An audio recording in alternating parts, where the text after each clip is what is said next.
Hi കൂട്ടുകാരെ, പുതിയൊരു വീഡിയോയിലേക്ക് എല്ലാവർക്കും സ്വാഗതം. അങ്ങനെ കാര്യങ്ങൾ ഇനി മാഷ് വിനയനോട് പറയുമ്പോൾ വിനയൻ പറയാണ്, അതിനെന്താ വെച്ചാ ചീരു പണിയെടുത്തോട്ടെ, ഞാൻ അതിന് ഒരു എതിർ അഭിപ്രായം പറയില്ല. അതിനവള് ആരോടും മിണ്ടാതെ ഈ വീട് വിട്ടു പോണ്ട ആവശ്യമൊന്നും അവൾക്കില്ല. അവൾക്ക് എന്നോട് പറയായിരുന്നു അച്ഛാ, അത് ചെയ്യായിരുന്നില്ലേ എന്തെങ്ങനെ പറയുമ്പോൾ ഉടൻ തന്നെ പറയണം. അതെ, അവള് വീട് വിട്ടു പോയത് മോനെ ഒരു കാര്യമുണ്ട്.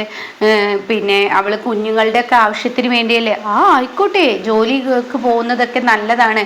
അപ്പോൾ ഒരു വർഷത്തെ കാര്യമുള്ളൂ, അത് കഴിഞ്ഞാൽ എല്ലാം ശരിയാവും. അപ്പോൾ അത് കേട്ട ഉടനെ ലംബോദരൻ ചോദിക്കുകയാണ്, അല്ല മാഷിന്റെ സംസാരത്തിൽ എനിക്ക് തോന്നുന്നത് ചിരൻ ഇവിടെ അടുത്തൊന്നല്ലേ പണി? അത് കേട്ട ഉടൻ തന്നെ മാഷിങ്ങനെ പരിങ്ങാണ് കേട്ടോ. പിന്നീട് മാഷ് പറയാണ്, അതെ, ലംബോദരൻ ചോദിച്ച ആ ചോദ്യത്തിൽ ഉത്തരമുണ്ട്. കാരണം എന്തെന്ന് വെച്ചാൽ ചീരു ഇനിയിപ്പോൾ ഒരു വർഷത്തേക്ക് ഇവിടെ ഉണ്ടാവില്ല. അവൾ അവളുടെ കുഞ്ഞമ്മയുടെ അടുത്തോട്ട് പോവാണ്. ഇന്ന് രാവിലെ ദാസിൻ്റെ കൂടെ അവൾ കുഞ്ഞമ്മയുടെ അടുത്തോട്ട് പോയി. ബാംഗ്ലൂർക്കോ അങ്ങനെ എന്തോ ഒന്ന് പറഞ്ഞു. അവൾ അങ്ങോട്ടാ പോകുന്നതെന്നും കുഞ്ഞമ്മക്കും കുഞ്ഞമ്മയുടെ ഭർത്താവിനും അങ്ങോട്ടേക്ക് വരേണ്ടതുണ്ടെന്നും അപ്പോൾ അവിടോട്ട് പോയെന്ന് പറയട്ടോ.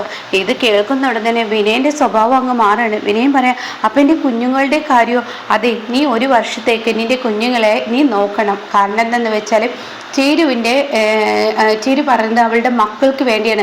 മക്കൾക്ക് വേണ്ടി അവൾക്ക് ജീവിക്കാം, അത് കുഞ്ഞുങ്ങൾ വലുതായതിനു ശേഷം. അപ്പം അത് കേട്ടോടെ തന്നെ മാഷ് പറയാണ്, അതെ, കുഞ്ഞുങ്ങൾ വലുതായതിനു ശേഷം എന്ന് പറഞ്ഞാൽ പോരല്ലോ വിനയ. കാരണം എന്തെന്ന് വെച്ചാൽ ഇനിയിപ്പോൾ സ്കൂളിലോട്ട് പോക്ക് അങ്ങനെയുള്ള കാര്യങ്ങൾക്ക് ചിലവ് അതൊക്കെ വരികയല്ലേ. അപ്പോൾ ആ സമയം കുഞ്ഞുങ്ങളെ ആര് നോക്കും, ആര് സംരക്ഷിക്കും? അതൊക്കെയുണ്ട് വിനയ. ചീരു പറയുന്നതിൽ ഒരു അർത്ഥമുണ്ടെന്ന് പറയാം കേട്ടോ. അപ്പോൾ ഇത് കേൾക്കുന്ന വിനയ, ഓ അങ്ങനെയാണ് അല്ലേ. അപ്പോൾ ഒരു കൊല്ലത്തേക്ക് നീ എന്തായാലും വിനയ ക്ഷമിക്ക്, അവൾ ഒരു കൊല്ലം കഴിഞ്ഞ് എല്ലാം റെഡിയായി അവിടെ നിന്നും വരുമെന്ന് പറയണം. അപ്പോൾ ഇത് കേൾക്കുന്ന വിനയന് ഞാനെന്ത് പറയാനെന്നുള്ള ആ അവസ്ഥയിൽ വിനയ ഒന്നും മിണ്ടാതെ റൂമിലോട്ട് പോവാം. അപ്പോൾ മാഷ് പറയണേ, ഞാൻ കുഞ്ഞുങ്ങളൊന്ന് കാണട്ടെ, ചിരുവിൻ്റെ മക്കളൊന്ന് കാണട്ടെ എന്ന് പറഞ്ഞിട്ട് മാഷ് അങ്ങോട്ടേക്ക് പോകുമ്പോഴേക്കും വിനയൻ ആ കഥ ഒരൊറ്റ അടി മാഷിൻ്റെ മുഖത്തോട്ട് അടക്കുകയാണ് കേട്ടോ. അത് മാഷിന് അത്ര അങ്ങ് ദഹിക്കില്ല. വിനയന് പ്രതിഷേധം കാണിച്ചു എന്ന് മനസ്സിലായി. ഇതേ സമയം ലതികയും ലംബോദരനും ഒന്നും തന്നെ മിണ്ടാതെ നിൽക്കുകയാണ്. കാരണം ഞങ്ങൾക്കൊന്നും പറയാൻ കഴിയില്ല, നിങ്ങളെടുത്ത തീരുമാനമല്ലേ എന്ന മനോഭാവത്തിൽ തന്നെയാണ് കേട്ടോ ലതികയും ലംബോദരനും. ആ സമയം ചിരു ആണെങ്കിലോ വിനയനാണെങ്കിലോ ചിരുവിനെ ഓർത്ത് ഭയങ്കര കരച്ചിലാണ്. തൻ്റെ കുഞ്ഞിങ്ങനെ പെടഞ്ഞ് കരയാണ്. അപ്പോൾ കുഞ്ഞിനെ എടുക്കുകയാണ്, തന്നെ മോനായിട്ടാണ് എടുക്കുന്നത്. എന്നിട്ട് മോനെ എടുത്തിട്ട് പറയണം, മോനെ എന്തായാലും നിൻ്റെ അമ്മ പോയടാ, ഇനി അമ്മയെ ഓർത്ത് നീ ദുഃഖിക്കണ്ട. നിൻ്റെ അമ്മ പോയി, അതുകൊണ്ട് നീ വിഷമിക്കണ്ട. നിൻ്റെ അമ്മ ഇനിയിപ്പോൾ ഉണ്ടാവില്ലടാ എന്നൊക്കെ പറഞ്ഞിട്ട് വിനയം പൊട്ടി പൊട്ടി കരയാണ് കേട്ടോ. ഈ സമയം മാഷാണെങ്കിലോ ഒന്നും മിണ്ടാതെ ആ വീട്ടിൽ നിന്നും ഇറങ്ങി പോവുകയാണ്.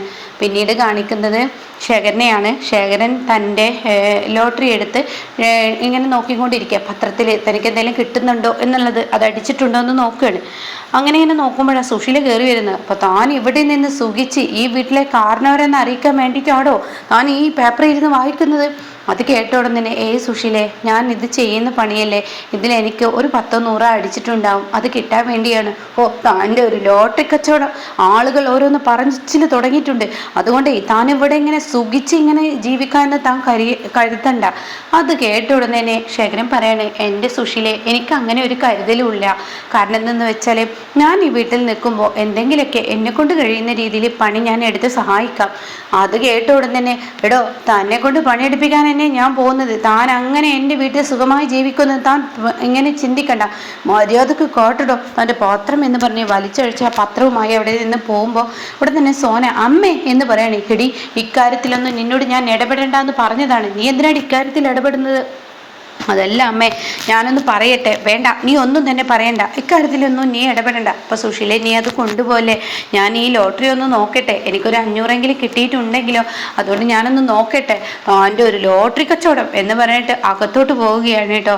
ഇതേ സമയം സോന പറയുകയാണ്, അങ്ങേരെ ആ ലോട്ടറി നോക്കിയെങ്കിൽ നോക്കിക്കോട്ടെ, അങ്ങേരുടെ വരുമാനമല്ലേ. എടി, അങ്ങേരുടെ വരുമാനം എന്ന് പറഞ്ഞാൽ അയാൾ ഇവിടെയൊക്കെ ഇങ്ങനെ ചുറ്റിപ്പറ്റി നടക്കുമ്പോൾ ആളുകൾ ഇപ്പോൾ പറച്ചിൽ തുടങ്ങിയിട്ടുണ്ട്, സുശീലയുടെ ഭർത്താവ് തിരിച്ചു വന്നെന്ന്. ഈ അപമാനം എനിക്ക് കേട്ട് നിൽക്കാൻ കഴിയില്ല. അതാ അമ്മേ ഞാൻ പറയുന്നത്. അങ്ങേര് ഇവിടെ എന്തെങ്കിലുമൊക്കെ ചെയ്ത് ജീവിച്ചോട്ടെ, പുറത്തോട്ട് എവിടേക്കെങ്കിലൊക്കെ പോയിക്കോട്ടെ. ആ ലോട്ടറിയിൽ അടിച്ചിട്ടുണ്ടെങ്കിൽ അയാൾക്ക് പിന്നെ അത് ചെയ്യാൻ തോന്നും. അപ്പം അങ്ങേര് അത് വീണ്ടും ചെയ്തോട്ടെ, അമ്മ അതിനെ തടയിടാനൊന്നും നിൽക്കേണ്ട. നീ ഒന്ന് പോടി, നീ എന്താ ഈ പറഞ്ഞു വരുന്നത്? അതെ, അങ്ങേര് ലോട്ടറി കച്ചവടമായി ചെയ്തോട്ടെ, അമ്മ ഇത് കത്തിക്കാനൊന്നും പോണ്ട, അത് അങ്ങേർക്ക് കൊണ്ടു കൊടുക്കട്ടെ. അപ്പം അത് കേട്ട ഉടൻ തന്നെ, എടി നീ വിചാരിക്കുന്നത് പോലെ അങ്ങനെ ഈ വീട്ടിൽ സുഖമായി ജീവിക്കാനോ സുശീലയ്ക്ക് ഒരു ഭർത്താവ് ഉണ്ടെന്ന് പറയിപ്പിക്കാനൊന്നും ഞാൻ അനുവദിക്കില്ല. അതെന്നെ കൊണ്ട് കിട്ടത്തൂല.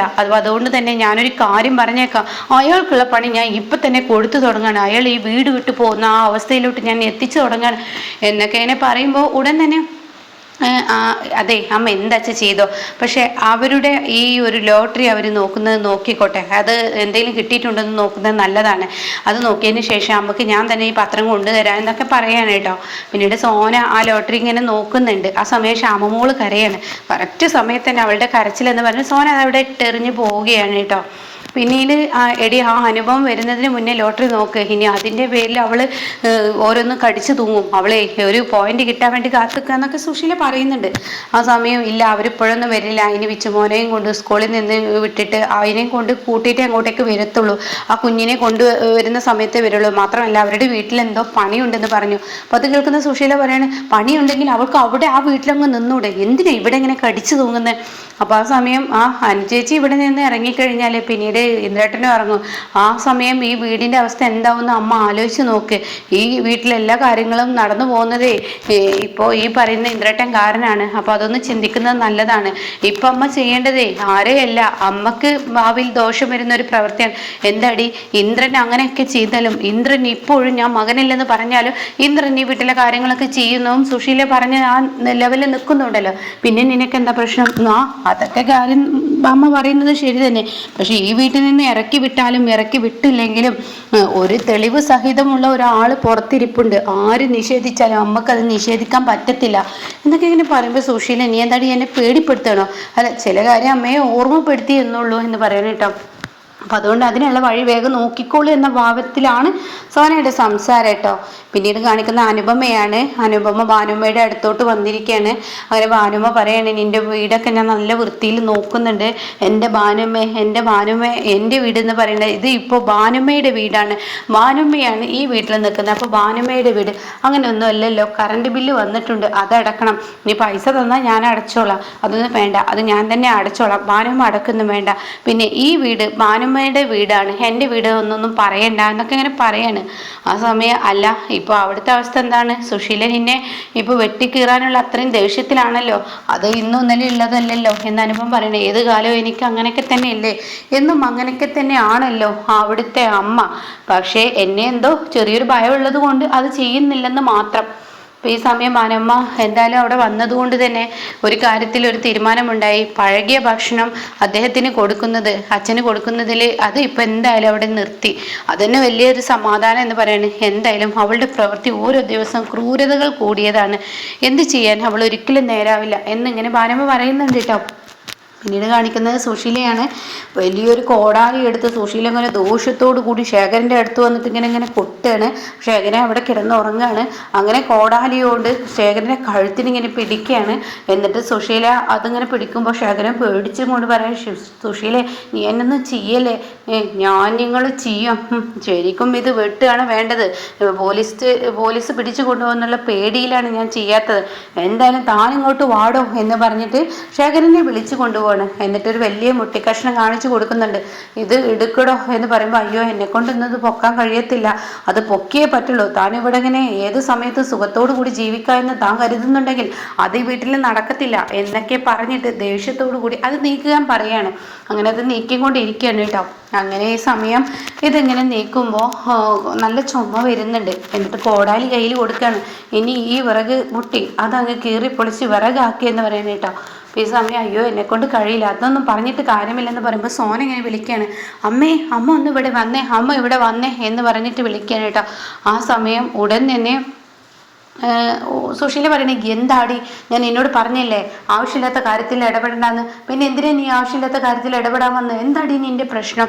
അപ്പം അത് കേട്ട ഉടൻ തന്നെ എന്താടി പിന്നെ നിനക്ക് ഇത്ര വല്ലാത്ത കേട് എന്നൊക്കെ ചോദിക്കുമ്പോൾ അമ്മ ഒന്ന് വരുന്നുണ്ടോ, എത്ര നേരമായി അമ്മയെ ഞാൻ വിളിക്കുന്നു, അമ്മ ഒന്നിങ്ങ് വരുന്നുണ്ടോ എന്ന് പറഞ്ഞിട്ട് ദേഷ്യത്തോടു കൂടി തൻ്റെ അമ്മയുടെ കൈ പിടിച്ച് ഒരു പ്രശ്നമുണ്ട് എന്ന് പറഞ്ഞിട്ട് കൊണ്ടുപോകണം കേട്ടോ. ഒരു പ്രശ്നമല്ല, ശേഖരന് ലോട്ടറി അടിച്ചിരിക്കുകയാണ്. ഇനിയാണ് സുശീലയുടെ സ്വഭാവത്തിൽ ആ വ്യത്യാസം.